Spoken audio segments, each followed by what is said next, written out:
What are you doing? Well, I was going to check on what's on the camera we found at Norman's place, but the battery was dead, so I got Parker to get some of my stuff for me, namely charger, so I'm gonna start poking around on it once the battery's full. Cool. Yeah, it's probably a good idea, actually.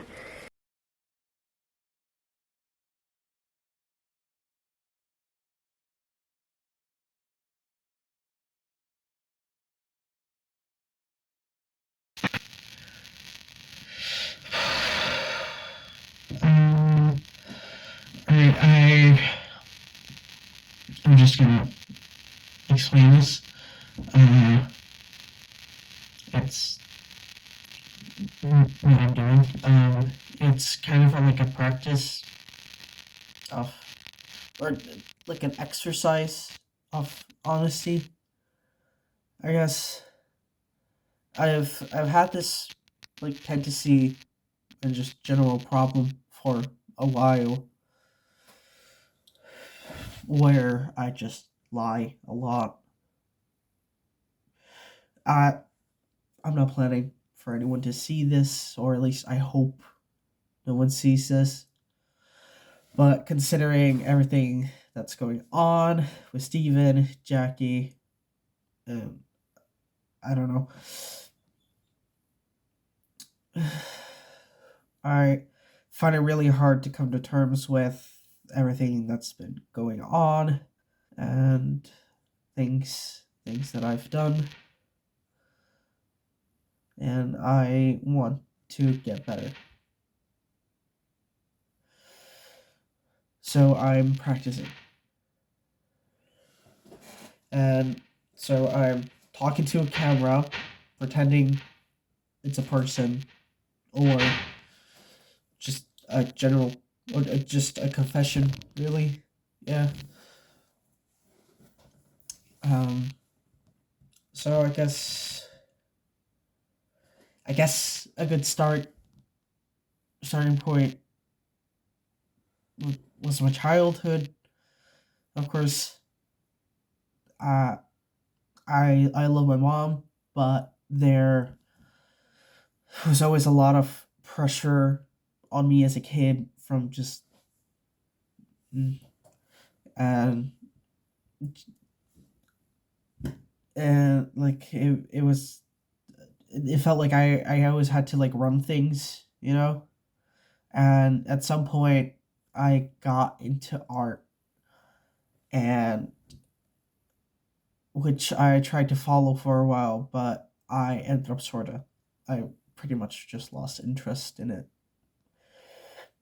I don't remember the exact years, but I went to Folkeskole, and I was alone there for a while. Then I met these two kids, uh, Parker and Noah. Uh, it was mostly Parker. Honestly, neither me or Noah were very sociable kids, but Parker was. Both had passion for self-expression. Noah liked to tell stories. Parker liked to act them out. I wanted I wanted so bad to take a uh to be a part in that, but I there was just I I just didn't have anything in me to do so. But I thought their passion was beautiful. I fell in love with it. I wanted to do something creative like them, but I barely had any interest in typical art, so I took up filmmaking. I I guess it made me feel smart or something. A real intellectual passion, less nerdy than painting, drawing, something respected. Or I thought so. Yeah, I don't know. I shared this passion with the other two, and we shared our passions and our love. eventually I fell in love with Noah specifically, and I don't know whether I truly was that lovable or if I just tricked him into loving me too, but he did, which I'm very thankful for. But I tend to keep secrets, but I couldn't keep this one, so I asked him out, and then we started dating. But of course, that changed. I let myself, I let my real self like come through or something. He had this story in his head, one he was working out, and he offered me the chance to work on it with him. He wanted to write the story and think about all the aspects of it and have me do all the filming stuff. It was easy to cast Parker as a protagonist, but we needed someone else.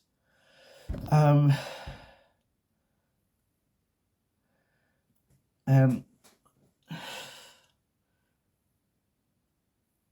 just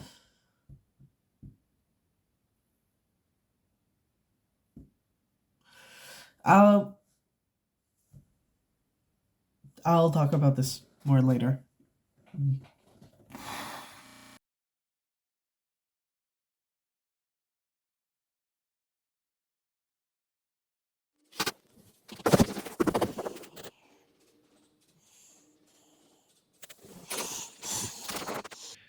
2019. This was when I was getting into filmmaking stuff, but before I started dating Noah. I went to this thing for young queer people. Was just trying to branch out, trying to meet new people, and there I met this one guy, Norman Adam AX1.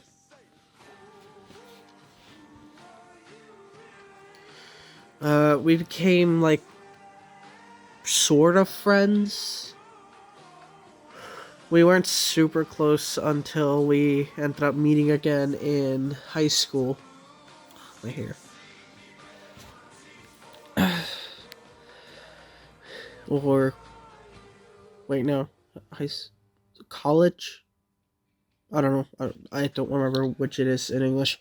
But met him there again, and we grew closer. Noah and Parker were there also in the same school, but he didn't really meet them until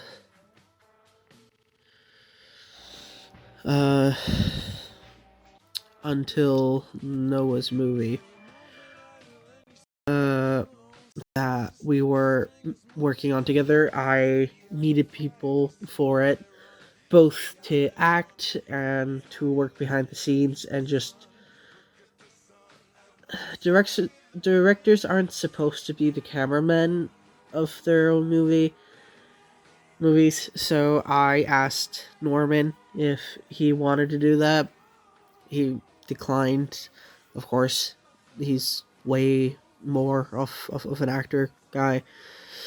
But there was this guy Norman knew and told me about, and I had like met once or twice. Yeah.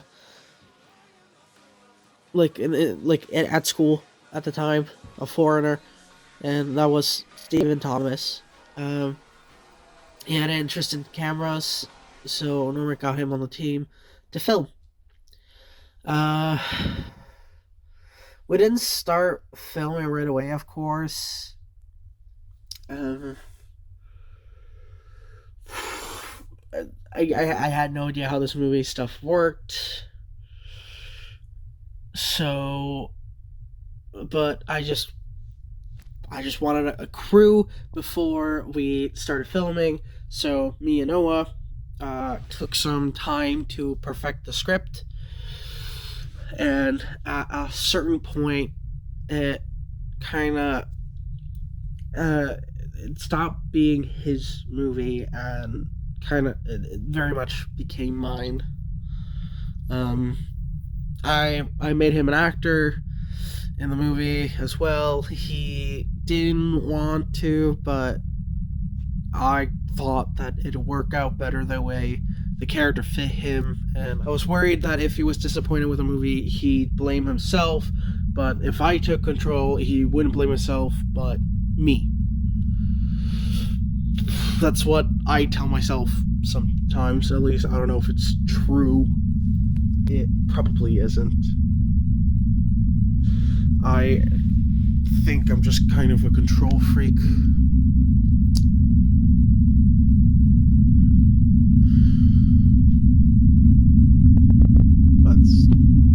That's it for now.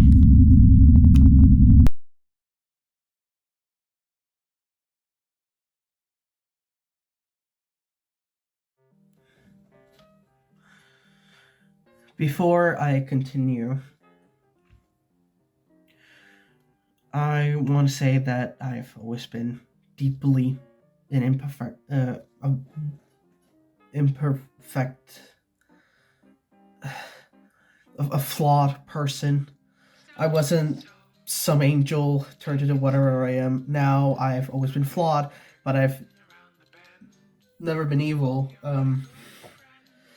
We hadn't started filming yet, but I wanted to do a basic run through the scenes to film a shoddier version of the scenes with imperfect quality. I don't really know what my thought process was. I just thought it would make sense to work like that, I guess. But I had this idea the year before that. What if we were to post that work in progress stuff onto the internet? What I meant.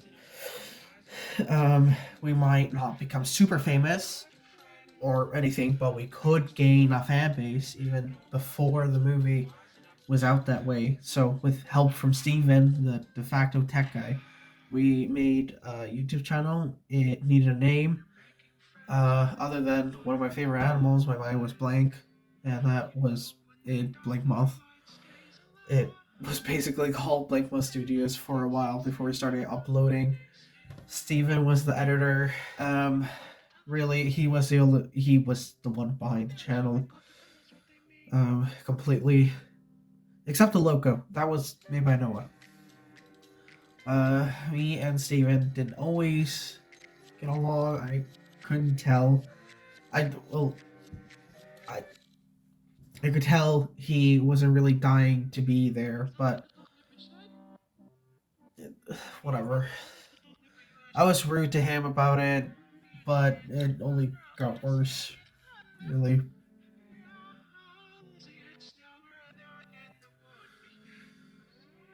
After a couple of videos, Steven called all of us for a meeting at his house.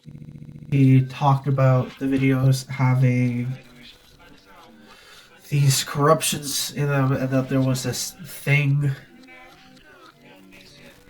in the background of the videos, like a faker stalking us, watching us.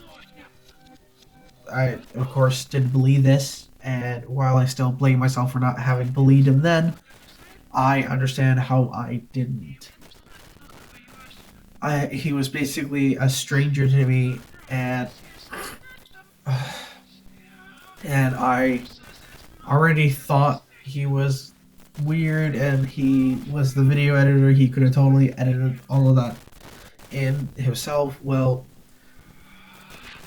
I told him I couldn't believe him, that it wasn't real, and I chastised him for editing that in and putting it onto the channel meant for my project.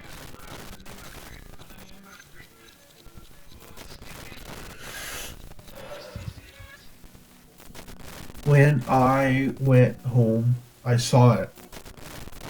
It was in my home.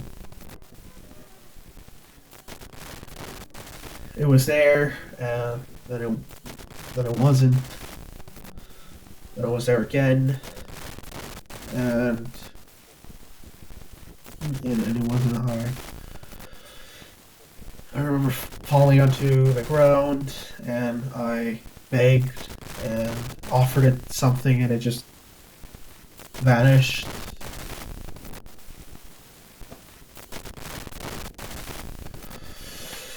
I should have told the others. I should have apologized to Steven, but I couldn't do it. I thought I was too good for that. I couldn't just admit that I was in the wrong. Too good for that. I didn't see it again that day, so I just tried to tell myself nothing happened. If I were to acknowledge what happened, I'd not only have to accept that I was in the wrong, that someone like Steven, who I did not respect at the time, was in the right, and that,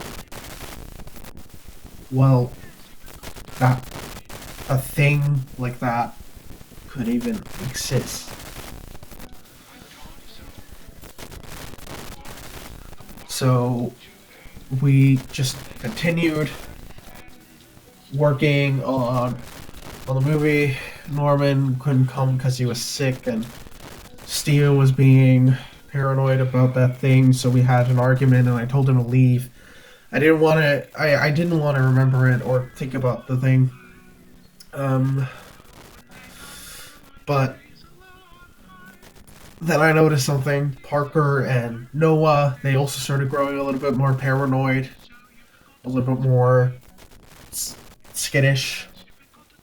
Our health also got way worse. Norman was too sick to join in for filming, and then I thought I hadn't seen it since I tried to stop thinking about it. So maybe Steven was spreading it by just telling people about it. So I tried to get him to take down the videos, but I couldn't tell him it was because of that.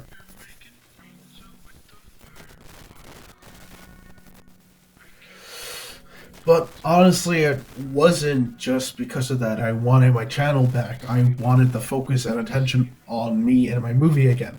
It was a complicated mix of these things. Selfishness and looking out for others. But eventually it just became selfishness. I have to just say that. I saw that. I saw the thing in my home again, and it scared the fuck out of me. It's not just normal fear. You'd get scared of you'd get scared of any monster in your home, but this was different. Its presence has some sort of effect on you, and it's like it invaded my neurons and focused my entire brain on one thing: fear, and to save myself. And then it did this thing as it stood above me, and I coughed up my own blood. Somewhere it grew this giant, beautiful moth wings. It captivated me, and I stared into them, and I think it had an effect on me. I think the wings made me temporarily extra irrational. I don't know. It made me act extreme. And I had asked it what it wanted when it appeared again, and after asking different things, it eventually left, and it just made me draw to a conclusion.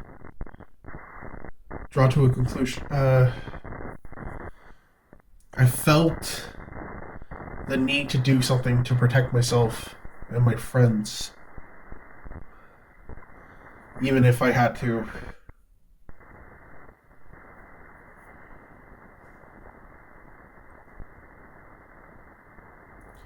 I know this is supposed to be a confession thing, but I can't say this.